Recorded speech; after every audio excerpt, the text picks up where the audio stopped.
Mananzar a été détruit à 90% par le cyclone Batsirai, de même que Nusvark, qui se trouve dans la même région. Batsirai a atterri vers 20h apportant avec lui des vents et de fortes précipitations. Bien que les habitants se sont préparés à l'arrivée de ce cyclone, ils ont dû faire face à l'énorme difficulté du fait de la violence de Batsirai. On compte des dizaines de milliers de sinistrés dans ce district. Leur hébergement pose également problème d'après les explications apportées par le député élu dans cette circonscription qui lance un appel au secours. Selon les témoignages, de 20h à 2h du matin, la pluie n'a pas cessé à Mananzar, suivi de vents extrêmement violents. Le niveau de la mer dépasse celui de la route. Que ce soit les maisons des particuliers, des écoles ou des églises, les toits ont été emportés par le vent. Mananzar est aussi coupé du monde actuellement, car la route qui y mène est coupée. Les responsables et les techniciens débutent à peine la réhabilitation. D'après nos sources sur place, 2 personnes sont décédées dans ce district suite au passage du cyclone Batsirai. Batsirai continue de s'affaiblir actuellement. Selon le rapport du service de la météorologie, son centre est positionné dans le district de Saqqara à 18h locale. Il apporte un vent moyen estimé à 55 km/h avec des rafales isolées à 60 km/h. Il se déplace vers le sud-ouest à une vitesse de 25 km/h.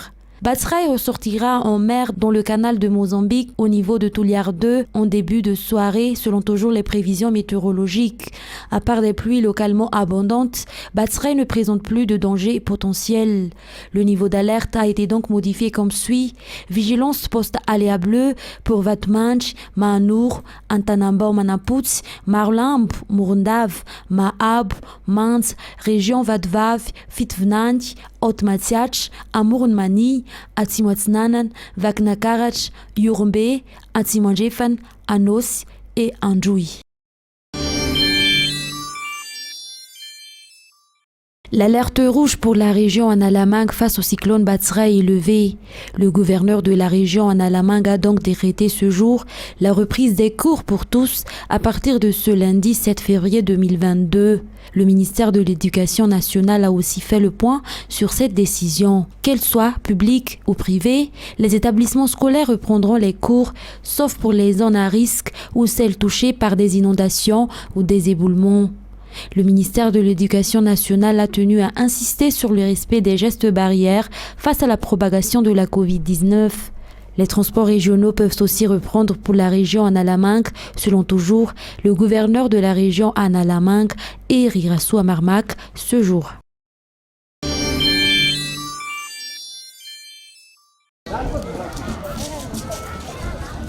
Environ 50 personnes originaires d'Anjoui souhaitant rentrer chez eux sont coincées au stationnement du Fassan Karan en ce moment à cause de la coupure de la circulation sur la RN7 et la RN4.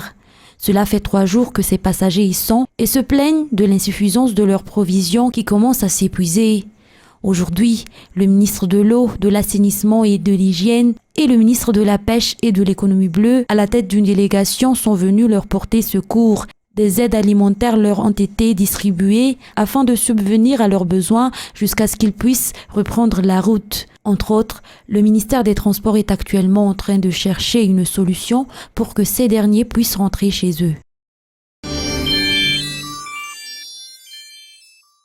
Une mère de famille est décédée suite à un accident de voiture survenu à Bexou en Boumangakil ce jour dans la matinée. Cette dernière était à bord d'un bus de la ligne E. Selon le témoignage des autres passagers, ce véhicule a subi un problème technique et le conducteur, surpris par une explosion, a perdu le contrôle du véhicule qui a fait un tonneau. L'accident est survenu vers 9h30 à Bexou en Boumangakil, près de Samev, d'après les témoins. L'habitant aux alentours se sont immédiatement mis au secours des passagers et les blessés ont immédiatement été évacués à l'hôpital Manarapenj d'Amboumangakil.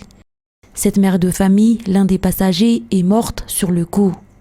3 autres personnes ont été grièvement blessées et ont été donc conduits à l'hôpital Manarapenj, dont l'aide-chauffeur qui n'a que 15 ans.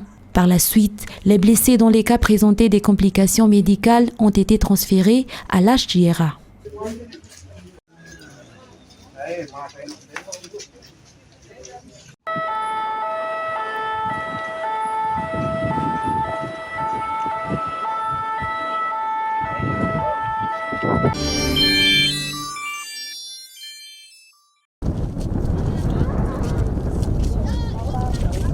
Un jeune homme d'environ 17 ans a été retrouvé mort ce jour dans le Fukuntan Meinjka Uluvan, commune d'Alassour.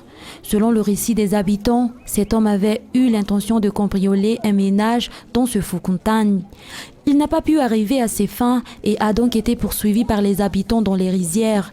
Mais apparemment, il serait tombé dans une mare et y aurait péri. Ce sont les gens qui emmenaient leurs bêtes à pâturage qui ont découvert son corps très tôt ce jour. Ces derniers ont informé les responsables au sein du Fukuntan qui, à leur tour, se sont chargés de récupérer le corps. Les forces de l'ordre étaient déjà sur place dans le cadre de l'enquête lors de la descente de nos journalistes sur le lieu. La famille a également récupéré le corps du défunt dans la matinée. Après 5 jours d'une mobilisation sans relâche, le petit Ryan n'a pas pu être sauvé. Il a été remonté du puits samedi soir sans vie. L'enfant de 5 ans était tombé mardi dans un puits très étroit de 32 mètres de profondeur alors qu'il jouait autour de sa maison. Pendant 5 jours, les sauveteurs se sont approchés de l'enfant centimètre après centimètre. Ils ont creusé une gigantesque cavité à côté du puits en progressant dans un tunnel à la verticale pour atteindre Ryan.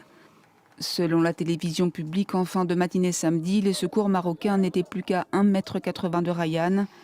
Et le forage, d'abord par pelleteuse, s'est fini à la main et à la pelle à cause d'un sol très friable et de possibles éboulements. Des centaines de personnes ont afflué en signe de solidarité. Jusqu'à la dernière minute, les espoirs de retrouver l'enfant avaient été relayés, y compris par le chef des opérations de secours. Il s'appelait Moïse Kabagambe. Il avait 24 ans. Battu et tué à coups de bâton, la mort de ce jeune Congolais bouleverse toute une communauté. En rythme, au son des tambours, ils étaient des centaines à crier son nom dans les rues pour réclamer justice. Muita justiça, porque nesse trabalho que Moïse fazia, esse dinheiro que ele estava tirando aqui, é isso que ajudava a família dele. Ele é um trabalhador, eu conheci Moïse. Muito covardia. À Rio de Janeiro, les manifestants se sont rassemblés autour du bar de plage où Moïse Kabagambe travaillait. D'après les images d'une caméra de sécurité, c'est là qu'il a été brutalement attaqué puis tué par plusieurs hommes. Une dispute qui, selon la famille, aurait débuté lorsqu'il a réclamé un arriéré de salaire au gérant du bar. Ce meurtre a provoqué une vague d'indignation.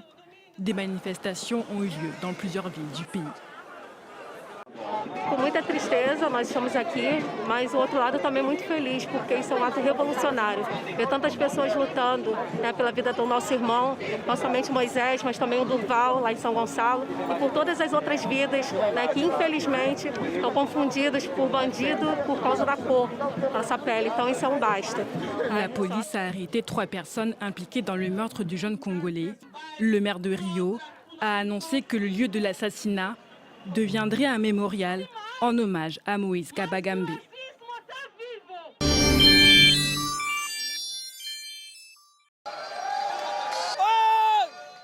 C'est l'attraction du rond-point Sandaga, le grand marché de la ville. Plusieurs heures par jour, Gilles met toute son énergie à encourager les lions. Cet employé de boutique mise tout sur leur victoire. Il a même dépensé l'équivalent d'1 mois de salaire en accessoires. On s'apprête déjà à faire la fête. Ça va être super. La joie pour tous. Vraiment, on n'attend que cette coupe. À la Médina, on se prépare aussi pour la finale. L'effervescence gagne d'heure en heure les rues de ce quartier populaire. Les supporters ont tous à l'esprit la finale perdue de la précédente CAN. Mais ce groupe de jeunes est optimiste. Le parcours des Lions a été exemplaire, selon eux. Tout le monde est devenu fier d'être sénégalais, tu vois. On ressent cette fierté d'être en même temps africain et d'être sénégalais. C'est exceptionnel, en fait. Voilà, tu vois. En plus, une finale, ça ne s'oublie pas. Chez les Sarres, le match des Lions est également sur toutes les lèvres. La finale, ils la suivront en famille et les paris sont déjà lancés.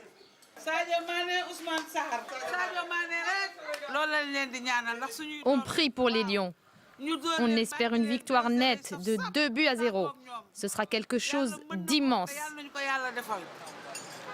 C'est tout un pays qui est derrière son équipe avec un seul mot d'ordre, ramener la coupe ici, au Sénégal. Le Sénégal qui disputera ce dimanche sa 3e finale de la Coupe d'Afrique des Nations.